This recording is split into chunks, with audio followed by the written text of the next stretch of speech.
Sebelum peristiwa Isra Mi'raj, baginda Rasulullah SAW mengalami duka mendalam.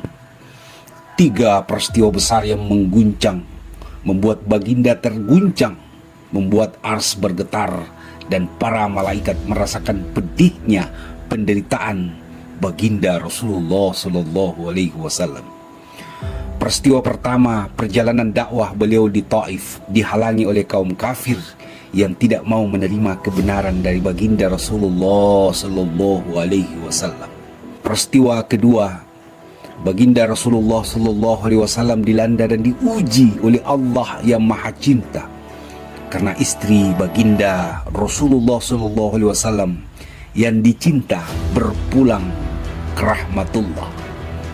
Peristiwa ketiga, paman yang melindungi dakwah Rasulullah Al-Mustafa juga berpulang ke rahmatullah. Guncangan psikologis baginda membuat Allah yang Maha Cinta tidak tahan dan tidak tega melihat kekasihnya mengalami penderitaan, sehingga diundang oleh Allah yang Maha Cinta yang dikenal dengan peristiwa fisika kuantum, perjalanan suci yang mengagumkan. Film dokumenter ini sebagai upaya untuk memahami Isra Mi'raj agar kita dekat dengan ajaran kebenaran dunia dan akhirat dari baginda Rasulullah SAW melalui Expo Sains Al-Quran, peristiwa Isra Mi'raj.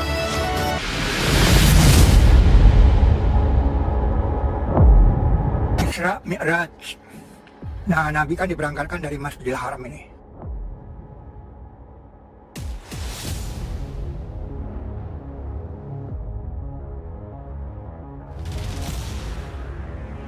Jadi kalau kita simulasikan peristiwa Isra itu, nah ini dia jalan ke Barokah itu, tapi pada malam hari.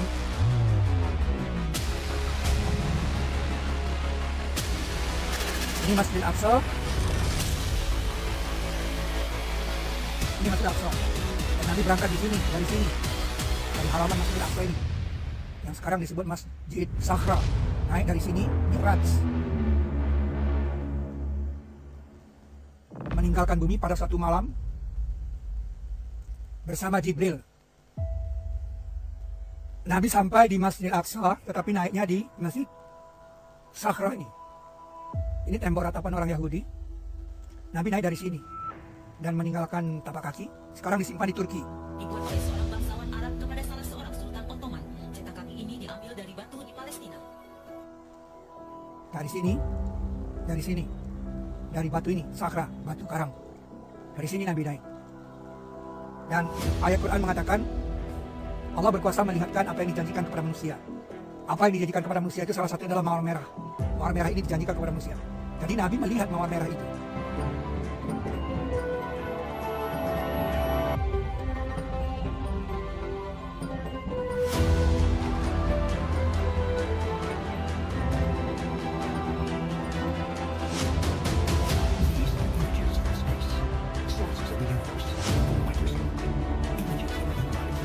Nah, kalau kita lihat dari samping itu perjalanan seperti ini, seperti letter L ya. 100.000 kilometer, 1 juta kilometer.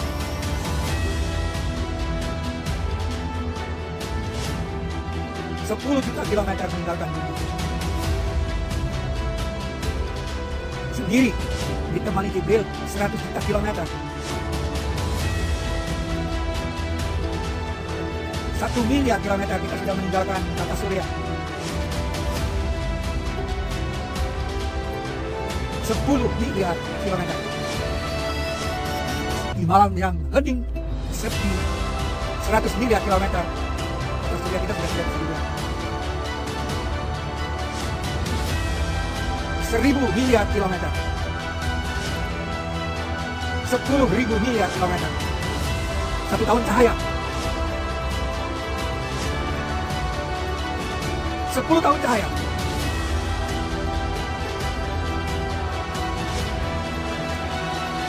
Mendesak 100 tahun cahaya. 1000 tahun cahaya.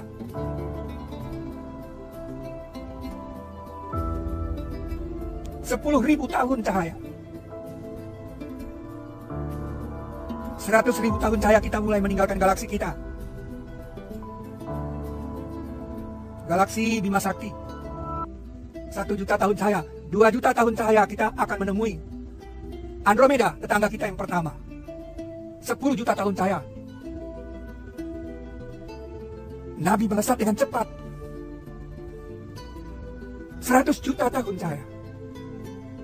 Sendiri ditemani oleh Jibril. Dia udah kehabisan bahan bakar, dia tidak bisa terusin lagi simulasinya, tidak tahu jawabnya. 100 juta tahun cahaya. Kita pernah menghitung dan memperkirakan langit ketujuh itu 50 kali 10 pangkat 59. Ya, dasarnya kita menganggap perbandingan dia ini sama dengan perbandingan galaksi dengan tata surya. Karena tata surya itu 50 kali 10 pangkat minus 5 gitu. Tahun cahaya radiusnya. Nah, sehingga kita membandingkan tata surya dengan galaksi. Nah, galaksi itu L0, langit dunia, jadi belum langit 1. Nah, itu 10 pangkat 8 ya, tahun cahaya. Nah, kalau kan kita bilang kalau perbandingan itu juga terjadi sama L0 dengan L1, maka L1 itu 50 kali 10 pangkat 11 tahun cahaya. Nah, kalau perbandingan itu juga seperti L1 dan L2, maka L2 itu 50 kali 10 pangkat 19 dia. Nah, itu kita menemukan kira-kira seperti itu. Tapi dasar ayat yang tadi ini ada kata-katanya kayak gitu, tapi dalam apa untuk kayak itu kata Nabi. Kata Nabi itu, kalau Nabi hanya berjalan 6 jam, berarti 10 pangkat 65 kali. Pangkat 65 sangat cepat. Ya kalau nggak sangat cepat dia nggak lebih 1 malam itu. Dan kalau satu anak, penggerak. Nah kalau gitu, dengan golden ratio kita menemukan bahwa 27 derajat itu memang tanggal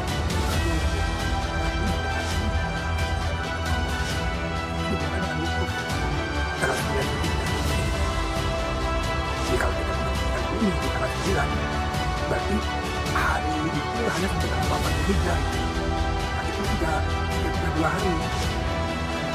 Nah dalam tanggal golden ratio titik makbul itu harus dibagi di pembagiannya titik makbul ada pada 1,61. Itu ceritanya.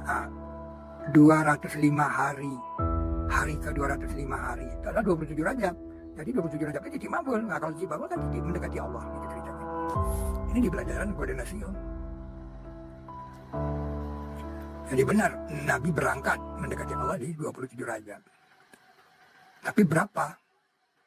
Nah, penjelasan Isra Mi'raj ini didasari atas beberapa penemuan baru. Apa itu? Nah, ini tulisan Maknun. Dulu kita bilang ini grafik BSM. Nah, grafik BSM ini kan eksak sekali.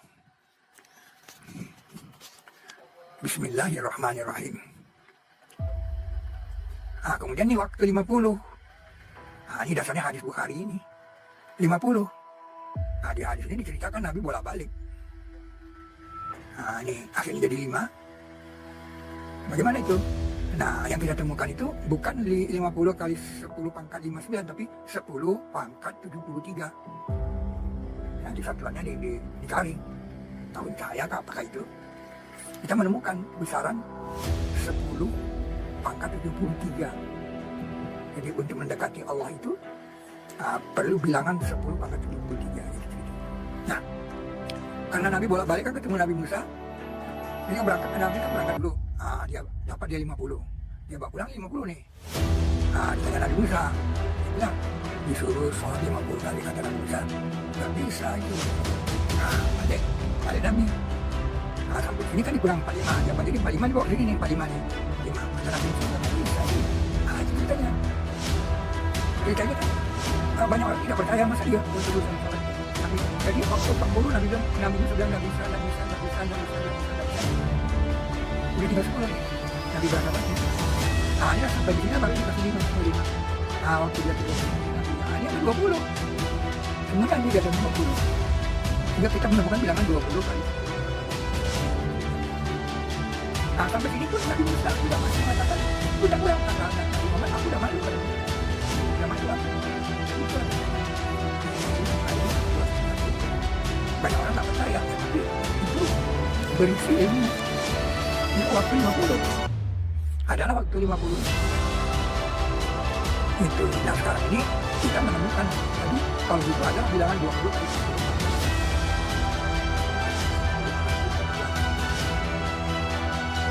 Dengan cerita yang lain itu udah menemukan ini. Nah, dasar penelitiannya dari katakan Allah itu ahad. Ahad itu kan satu. Kalau ditulis ini ahad. Jadi bukan SATU. Itu tulisan. Tapi kalau pakai matematika lambangnya ini satu. Suruh dikatakan. Katakan dia Allah itu satu. Harus dikatakan. Supaya manusia tahu. Dalam pelajaran matematika satu itu ya lambang bilangan satu itu seperti ini. Nah kemudian di sini kan disebut Allah atas ars, berada atas ars. Jadi kalau di akhirat dulu kan bersemayam, jadi spiritual kata bersemayam itu. Yang menjadi persoalan bukan masalah bersemayamnya itu, bukan bersemayam, bukan istawanya, tapi atasnya ini berarti di atas dia. Nah jadi bukan masalah bersemayamnya itu. Berada di atasnya ini, kata-kata di atas ini kita lebih gunakan kepada di atas ini. Mengapa Allah harus mengatakan di atas? Itu Allah yang meninggikan langit dengan karakter tidak bertiang, yang bisa kamu lihat dia hanya Allah kan.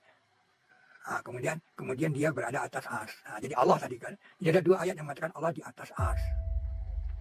Tapi lambangnya satu itu kan. Lalu kan fakta Isra Mi'raj itu kan di Jawa Tengah. Di Jawa Tengah itu banyak sekali terjadi pemindahan-pemindahan. Kalau kita selidiki ini pasti ulahnya Jin Ifrit. Jin Ifrit yang penasaran dulu waktu zaman Nabi Sulaiman dia nggak bisa memindahkan. Ini Hudhud melaporkan si Ratu Saba ada aras. Ini aras loh, aras hadri. Lalu Nabi Sulaiman mengatakan siapa yang bisa mendatangkan arasnya. Mendatangkan, jadi dipindahkan mendekati Nabi Sulaiman. Mendatangkan. Nah, itulah menjawab Ifrit, kata aku bisa mendatangkan, tapi dengan kecepatan sebelum engkau beranjak. Aku bisa dari makom, adalah kata makom sih. Aku kuat kuaman, aku pada tangan. Yang tentang pemindahan mobilitas Ifrit yang punya ulah kata aman. Tapi berkata yang berikutnya dari bulan kitab. Aku bisa datang dia kepadamu sebelum kembali ke dalam keturunan. Adalah kawan itu. Jadi dia melihat terletak di sisinya. Jadi sangat cepat sekali dipindah. Dia yang mendasari Isra Mi'raj, bagaimana Isra Mi'raj kan pindah juga. Orang yang berilmu kitab aja bisa memindahkan benda itu. Nabi Sulaiman ini sebagai dari Fadlu kelebihan. Jadi pindah dia itu dari tempat yang disebut Sabah oleh Hudhud. Itu di daerah Dalaran Bokong. Pindah kawan itu. Kalau Mbak Semut 36 km 36,1. Jadi ini kata satu saudara. Atas atas. Jadi ada di atas satu. Kalau Anda sudah menemukan miniaturnya, itu ada satu. Ini ada 73 73. Semuanya 0. Ya, adalah bilangan 1 dengan 0,73. Ada dasar yang ada ayatnya ada. Tidak gampang-gampang bisa menemukan miniatur ars dalam cerita Sulaiman itu. Maka dipindah dengan kecepatan. Itu perlu ada cerita itu supaya manusia bisa mengetahui ini loh miniatur ars. Karena ars itu sendiri kan masih misteri. Sekarang udah ada miniaturnya. Tapi dengan itu kita menemukan. Berarti kalau mau bertemu dengan Allah itu harus melewati bilangan 1 dengan 0-nya 73 kan. Makanya saya bilang itulah dia bilangan tadi. 10 pangkat 73. Nabi karena bolak-balik dikali 20 dia. Itu ceritanya. Jadi ini bukan kira-kira. Kalau pakai kalau enggak ada dasarnya, dasar ceritanya, dan itu melibatkan ayat yang padat. Nah, kemudian kenapa dikali 20? Karena adalah waktu 50 tadi. Karena tadinya 50. Akhirnya 5. Adalah 5 waktu yang sekarang dilakukan oleh umat Islam. Nah, ini belum pernah kita ceritakan dalam peristiwa Isra Mi'raj. Ini versi baru, saudara. Isra Mi'raj modern. Nah, itulah Maha Penggerak yang bawa berjalan. Selama ini kan Maha Suci. Maha Suci itu kan tidak aktif dia. Kata suci itu kan dia tidak aktif. Bagaimana dia dihubungkan dengan bawa berjalan? Jadi peristiwa Isra Mi'raj itu spektakuler. Nabi bolak-balik itu loh. Akhirnya 5 waktu. Waktu 50. Allah mewajibkan salat atas umatku 50 kali. Nabi yang bilang, Anda tidak percaya sama hadis ini, gawat itu. Walau 5 namun 50 juga perkataanku tidak dapat diganti lagi. Nah, pertanyaannya adalah kalau 20 kali 10 pangkat 73 dan dibagi 19 itu berapa? Itu pertanyaannya. Itulah gunanya tulisan Maknun. Jawabnya tulisan Maknun. Itu dia, 74 bilangan. Ya, Anda coba aja sendiri. Pakai kalkulator panjang, benar nggak? Demikian Isra Mi'raj modern. Isra adalah perjalanan yang dialami oleh Nabi Muhammad SAW dari Masjidil Haram yang ada di Mekah ke Masjidil Aqsa yang berada di area Baitul Muqaddas di Palestina, lalu dilanjut dengan Mi'raj, yaitu perjalanan multidimensi ke arah Sidratul Muntaha yang berada di langit dimensi ke-7. Yang menjadi perhatian adalah perjalanan ini berlalu sangat cepat dan ditempuh dalam waktu yang tidak sampai 1 malam, PP ya, pergi pulang. Al-Quran menceritakan perjalanan Isra di surat Al-Isra ayat pertama, dan ini adalah satu-satunya ayat yang menjadi dalil peristiwa ini. Walaupun cuma satu-satunya ayat, tetapi kedalaman maknanya itu luar biasa. Khas diksi Al-Quran banget lah, kosakatanya itu bagus, kandungan maknanya dalam, terus bisa memberikan ruang eksplorasi yang lebih jauh lagi bagi siapapun yang membacanya dan kapanpun waktunya. Ini adalah ayatnya. Subhanalladzi asra bi'abdihi lailan minal masjidil harami ilal masjidil aqsa alladzi barakna haulahu linuriyahu min ayatina innahu huwas samiul basir. Maha suci Allah yang telah memperjalankan hambanya Nabi Muhammad pada malam hari dari Masjidil Haram ke Masjidil Aqsa yang telah kami berkahi sekelilingnya agar kami perlihatkan kepadanya sebagian tanda-tanda kebesaran kami. Sesungguhnya dia maha mendengar lagi maha melihat. Bagian pertama dimulai dari Subhanalladzi asra bi'abdihi, yang artinya Nabi itu tidak melakukan perjalanan Isra ini atas kemauan beliau sendiri, melainkan diperjalankan. Siapa yang diperjalankan? Tentu saja Allah yang maha suci. Terkait bagian ini ada sebagian kalangan tertentu dari luar Islam yang memberikan tuduhan bahwa yang dimaksud abadihi di sini ini belum tentu Nabi Muhammad, apalagi di ayat berikutnya langsung menceritakan tentang Nabi Musa dan Bani Israel, sehingga narasi mereka seolah-olah umat Islam ini ngarang dan main klaim saja. Lawang ceritanya Nabi yang lain kok dibilang kisah nabinya, begitu katanya. Bagaimana kita menanggapinya? Ya, kita coba lanjutkan saja dengan bagian berikutnya ya, yaitu lailan minal masjidil harami ilal masjidil aqsa. Lailan yang artinya di waktu malam. Jadi jelas perjalanan Isra ini di waktu malam. Bahkan ada sebagian mufassir yang menafsirkan bahwa perjalanannya bukan sepanjang malam, melainkan hanya sebagian malam saja. Karena ada beberapa riwayat yang mengatakan kalau Nabi Muhammad itu ketika pergi sempat menumpahkan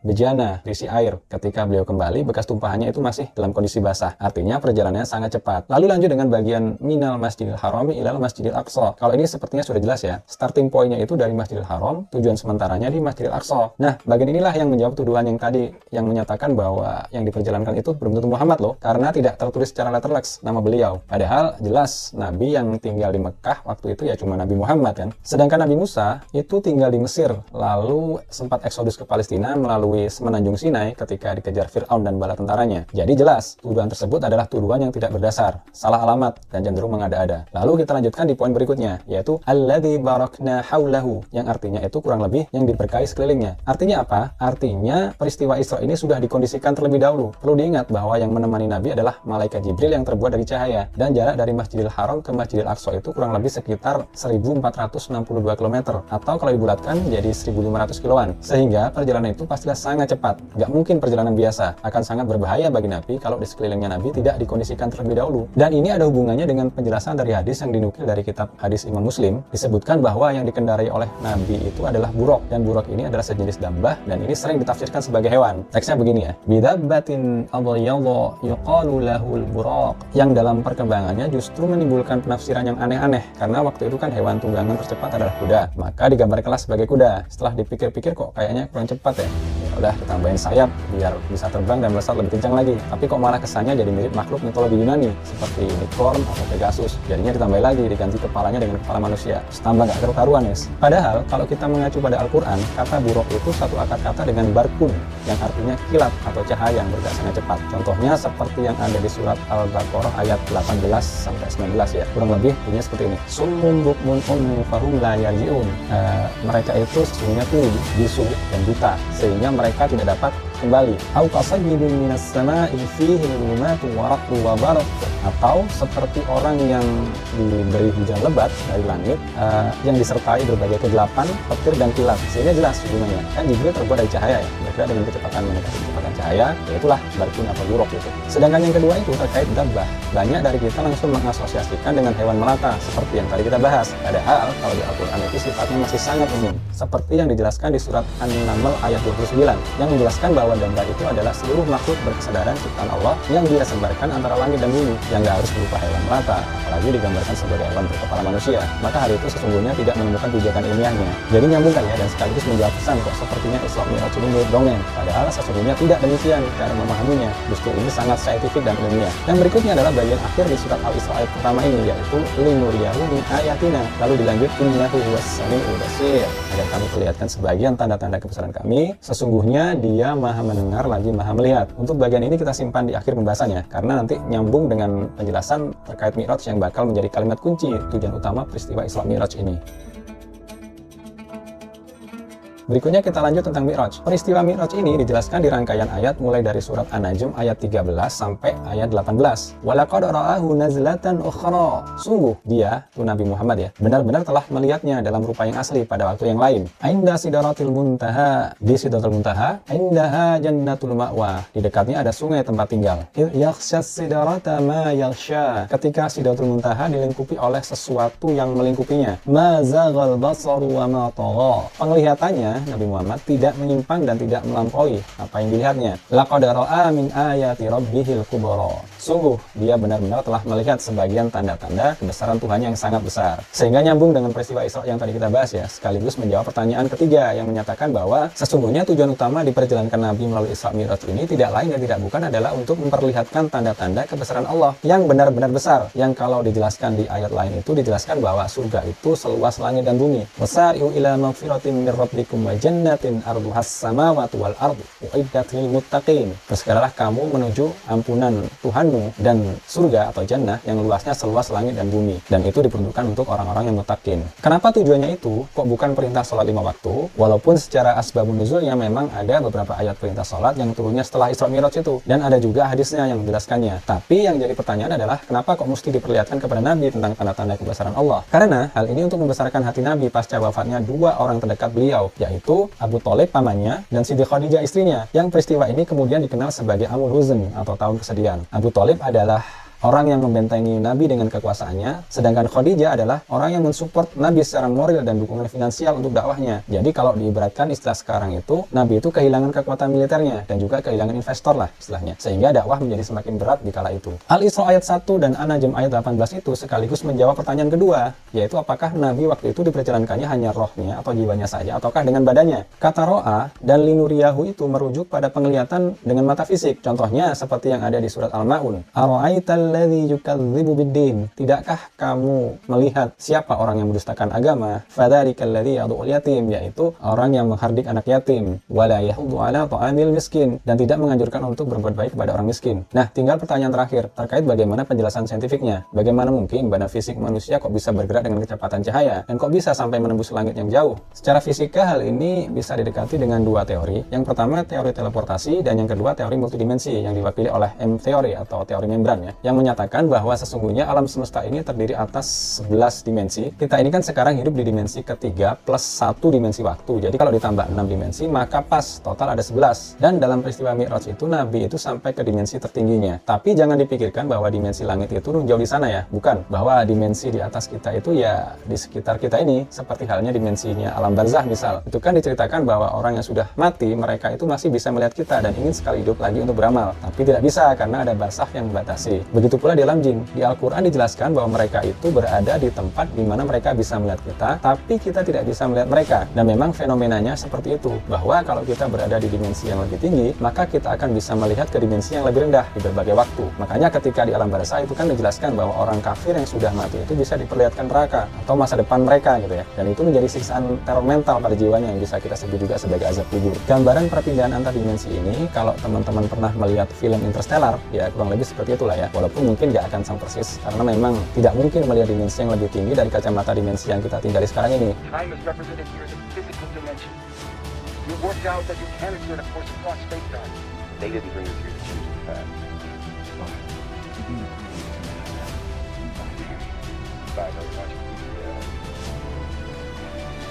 Nah, perpindahan antar dimensi ini dimungkinkan dengan teori teleportasi yang memanfaatkan wormhole atau lubang cacing, atau kalau istilah Al-Qur'annya bisa disebut sebagai pintu-pintu langit, seperti yang dijelaskan di surat Al-Ma'arij, yang dari namanya memang satu akar kata dengan kata mi'raj, tempat-tempat naik. Siapa yang naik? Para malaikat tentunya. Ini penjelasan ayatnya, yaitu di surat Al-Ma'arij ayat 3 dan 4. Minallahi dzil ma'arij, dari Allah, pemilik tempat-tempat untuk naik. Ta'rujul malaikatu warruhu ilaihi fi yaumin kana miqdaruhu 50,000 sanah. Para malaikat dan ruh atau Jibril naik menghadap kepadanya dalam sehari yang kadarnya 50.000 tahun. Teori lubang cacing ini digagas oleh Albert Einstein dan Nathan Rosen yang mengemukakan ide bahwa ruang dan waktu itu sesungguhnya memiliki distorsi, dan ini memungkinkan perjalanan dari satu titik menuju titik lainnya dengan sangat cepat. Perjalanan ini dilakukan dengan melewati terowongan atau jembatan yang disebut sebagai wormhole, atau disebut juga Einstein-Rosen Bridge, yang diambil dari nama-nama pengagasnya yang tadi kita sebutkan. Lagi-lagi contoh ilustrasinya bisa kita lihat di salah satu film science fiction dari MCU ya, Marvel Cinematic Universe, yaitu sequelnya Thor. An Einstein-Rosen bridge is a theoretical connection between two different points of space-time. Wormhole. Jadi secara saintifik hal itu masih sangat mungkin, dan sampai sekarang juga masih dilakukan penelitian lebih lanjut dan juga masih menunggu pembuktian-pembuktian terkait teori-teori tersebut. Dalam Isra Mi'raj, Rasulullah meninggalkan kaumnya di bumi untuk bepergian ke Masjidil Aqsa, lalu ke langit ketujuh. Sampai di sini dari hal-hal tersebut di atas, kita sudah dapat mengambil kesimpulan secara gamblang bahwa peristiwa Isra dan Mi'raj adalah benar. Bagaimana mungkin seorang manusia yang ummi 14 abad silam dapat membuat sebuah cerita atau teori yang dapat dibuktikan di dalam abad ke-20 dengan sedemikian detailnya. Dengan kata lain, tidak mungkin Rasulullah SAW mencontoh teori Albert Einstein yang lahir sesudahnya. Teori relativitas membahas mengenai struktur ruang dan waktu serta mengenai hal-hal yang berhubungan dengan gravitasi. Teori relativitas terdiri dari dua teori fisika, relativitas umum dan relativitas khusus. Teori relativitas khusus menggambarkan perilaku ruang dan waktu dari perspektif pengamat yang bergerak relatif terhadap satu sama lain dan fenomena terkait. Einstein merumuskan teorinya dalam sebuah persamaan matematik. Diterangkan bahwa perbandingan nilai kecepatan suatu benda dengan kecepatan cahaya akan berpengaruh pada keadaan benda tersebut. Semakin dekat nilai kecepatan suatu benda dengan kecepatan cahaya, semakin besar pula efek yang dialaminya, perlambatan waktu. Hingga ketika kecepatan benda menyamai kecepatan cahaya, benda itu pun sampai pada satu keadaan nol. Namun, jika kecepatan benda dapat melampaui kecepatan cahaya, keadaan pun berubah. Efek yang dialami bukan lagi perlambatan waktu, namun sebaliknya, waktu menjadi mundur.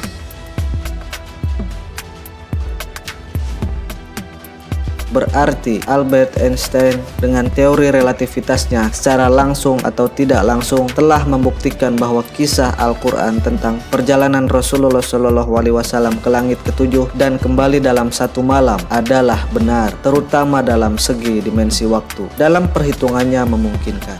Assalamualaikum warahmatullahi wabarakatuh. Saudara semua di mana saja Anda berada. Setiap 27 Rajab kita meningati peristiwa Isra Mi'raj. Film dokumenter ini hadir untuk mendekatkan diri pada hikmah Isra Mi'raj. Isra Mi'raj adalah salah satu pelajaran suci yang memberikan pencerahan kesucian dan membangun wawasan ibadah termulia adalah sholat. Sholat adalah ibadah fisika kuantum agar manusia dapat berhubungan dengan Tuhannya. Kado tercinta baginda Rasulullah SAW pada umatnya adalah sholat. Hadiah sholat ini sebagai cara baginda Rasulullah SAW mencintai umatnya.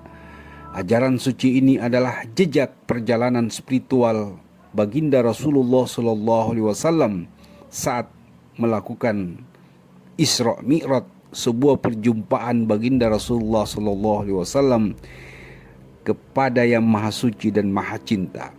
Inilah kado baginda Nabi Muhammad sallallahu alaihi wasallam yang terbaik bagi umatnya yang beriman dan bertakwa.